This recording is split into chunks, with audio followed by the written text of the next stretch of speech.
Bonjour et bienvenue dans cette vidéo. Aujourd'hui, j'ai décidé de vous parler du nystagmus. C'est une maladie en France dont on n'entend pas assez parler et pourtant qui touche beaucoup de personnes. Il y a une personne sur 1500 de touchés et nous n'avons hélas pas assez d'informations. J'ai donc décidé de vous faire une vidéo récapitulative sur ce qu'est le nystagmus dans les faits. Le nystagmus se caractérise par un mouvement involontaire et saccadé des yeux. Ceci erre sans fixer. On distingue deux sortes de nystagmus. Le nystagmus congénital, c'est un nystagmus qui apparaît à la naissance ou dans les premiers mois de vie. Et le nystagmus acquis, qui apparaît au cours de la vie, après un accident, un AVC, une tumeur. C'est souvent une cause neurologique. Il y a plusieurs formes de nystagmus. Il y a le nystagmus horizontal, les yeux font comme ceci. Le nystagmus vertical, dans ce sens, et le nystagmus rotatoire, donc les yeux tournent. Le nystagmus est souvent idiopathique, c'est-à-dire qu'on ne trouve pas de cause apparente qui aurait pu déclencher ce symptôme. Car oui, le nystagmus est un symptôme, même si on l'appelle communément maladie. Celui-ci est aussi associé dans certains cas à une malformation de la rétine, des voies visuelles ou des deux. Les personnes atteintes de nystagmus ont une acuité visuelle variable. Ça peut aller de 8 dixièmes à 2 dixièmes, mais la vue est souvent inférieure à 5 dixièmes. L'acuité visuelle change au cours de la journée selon la fatigue, le stress, la lumière. Le nystagmus congénital est souvent non dégénératif, c'est-à-dire qu'il ne va pas évoluer au cours de la vie de la personne.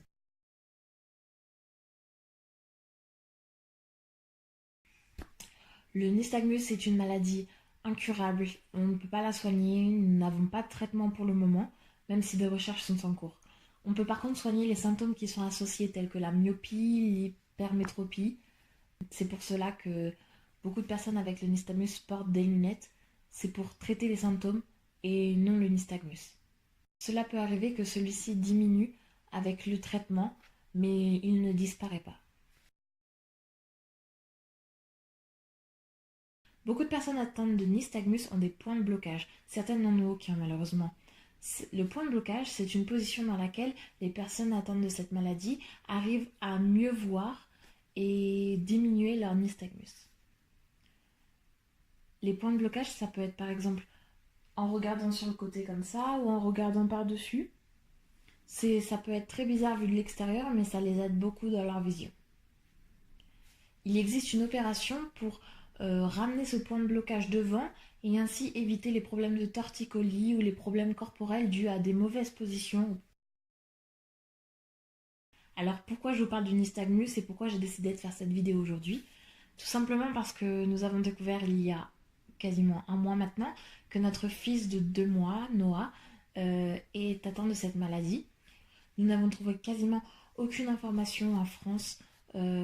Il y a pourtant l'association Mouvement Nystagmus, mais c'est assez incomplet et nous avons trouvé plus d'informations en anglais comme le Nystagmus Network.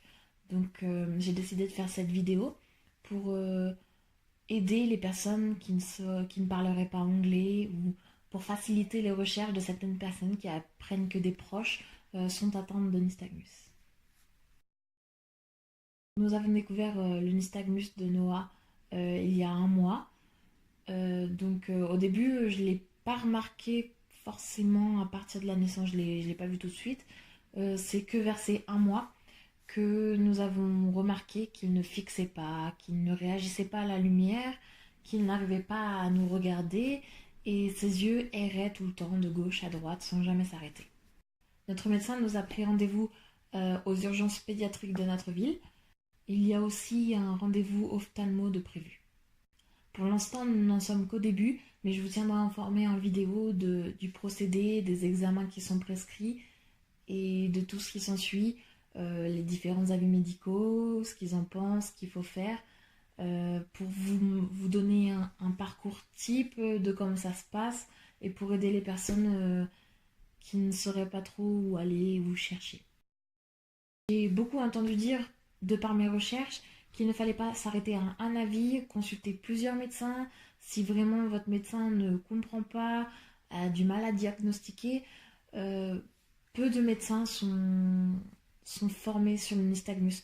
Vous avez sur le site de l'association Mouvement Nystagmus une liste des médecins spécialisés. Il y en a à Bordeaux, Paris, Nantes, etc. J'espère que cette petite vidéo vous aura aidé à en apprendre un peu plus sur le nystagmus. Moi, je vous retrouve dans une prochaine vidéo pour le parcours médical dans le cas de mon fils.